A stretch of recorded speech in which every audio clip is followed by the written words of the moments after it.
Albert Einstein said, "The definition of insanity is doing the same thing over and over again and expecting a different result." Ostrovsmenie, known to us in the West as Snake Island, has been known since the classical period when Greek settlers built a temple to the demigod Achilles. However, in more recent time, it has become either famous or infamous for this.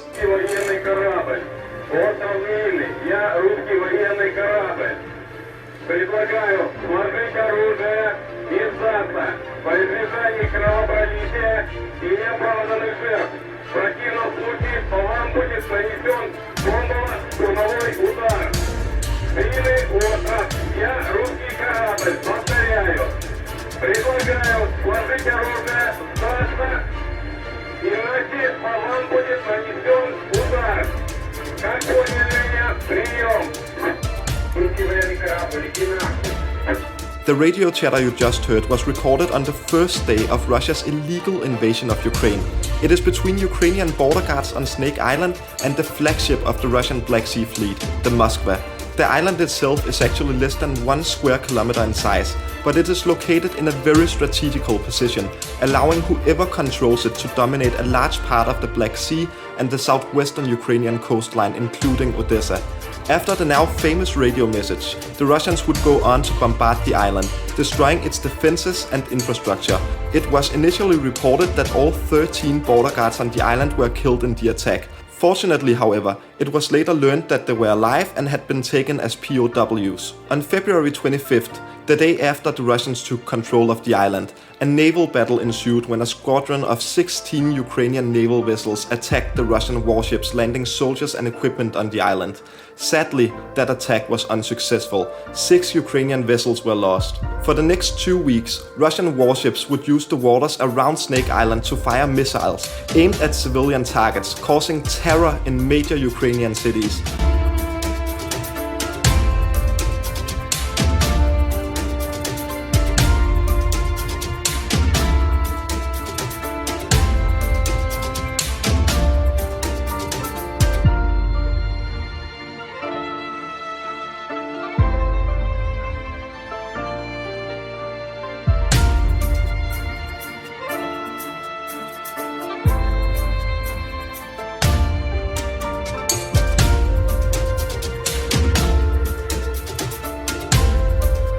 That all changed on April 13th. At 8:45 in the evening, the Ukrainian military reported that the pride of Russia's Black Sea Fleet was on fire. It had been hit by 2 Ukrainian missiles launched from Odessa. At 3 a.m. the following day, the Moskva sank to the depths of the Black Sea, taking an unknown number of Russian sailors with her. Following this embarrassment, the Russian Navy would pull all their warships away from the vicinity of Snake Island, paving the way for further Ukrainian counterattacks. From this point and up until the liberation of Snake Island, the decisions the Russian command would make can only be described as insane. Let me give you the rundown. The Russians would place equipment and soldiers on the small island one day, then the next day the Ukrainians would bomb the island using either aircraft, drones or even artillery, destroying all Russian equipment and eliminating any Russian soldiers. The Russians would repeat this pattern over and over again. Just in between April 26th and April 30th, the Russians lost a control post, several anti-aircraft systems and no less than 42 soldiers on Snake Island. On May 1st, Ukrainian Bayraktar TB2 drones sank 2 Russian boats patrolling the waters around the island.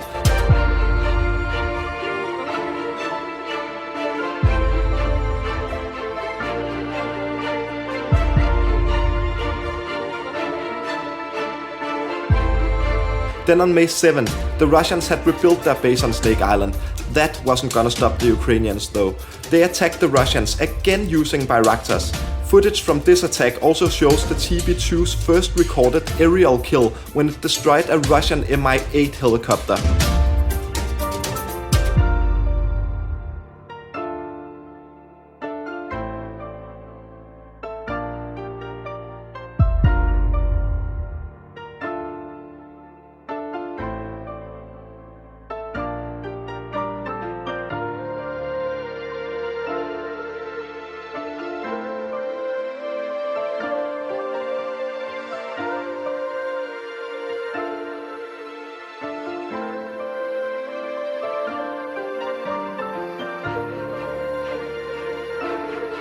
Vladimir Putin was at this point already losing so many of his troops that an advisor to the president of Ukraine stated that the Russian occupation of Snake Island was actually a Ukrainian advantage, as they could just repeatedly bomb the Russian garrison.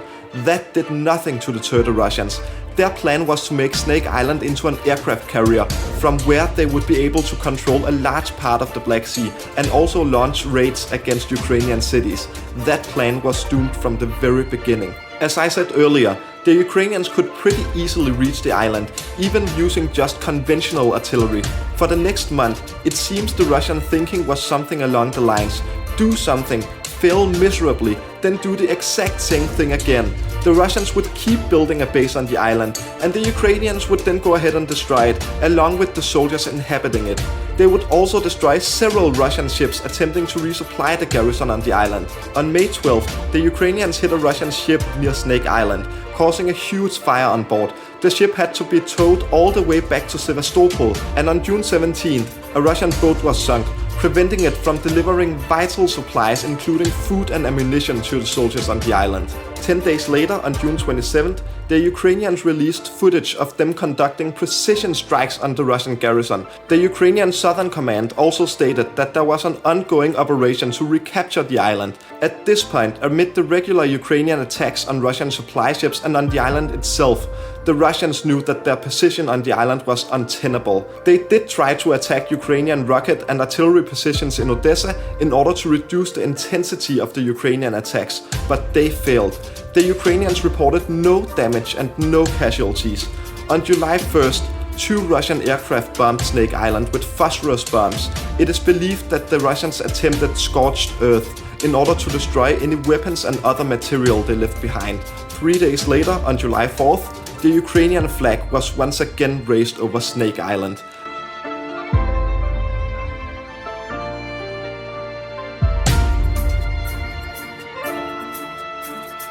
The Russians were quick to go out and say that they had only left the island as a gesture of goodwill. 30 июня в качестве шага доброй воли вооруженные силы Российской Федерации завершили выполнение поставленных задач на острове Змеиный и вывели находившийся там гарнизон. Тем самым мировому сообществу продемонстрировано, что Российская Федерация не препятствует усилиям ООН для организации гуманитарного коридора по вывозу сельскохозяйственной продукции с территории Украины.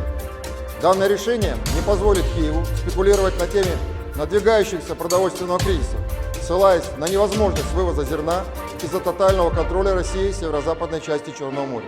Теперь слово за украинской стороной, которая до сих пор не разминирует побережье Черного моря у своих берегов, включая припортовую акваторию. Yeah, right. They said the exact same thing when they were beaten back around Kyiv and had to run for the border. So many lies coming from these people. It's sickening. But we know the truth, and the truth is that the Russians did everything in their power to hold on to Snake Island, but they were decisively defeated by the Ukrainians. Vlad the Mad losing Snake Island is not only a huge embarrassment, it also means that it has become nearly impossible for the Russians to gain full control over the Black Sea and the Ukrainian coastline. During the entire battle for Snake Island and the sea surrounding it, an unknown number of Russian soldiers and sailors were killed. The number, however, could easily be in the several hundreds. With this victory, the Ukrainians have showed that they can not only defeat the so-called Second Army in the world on land, but at sea as well.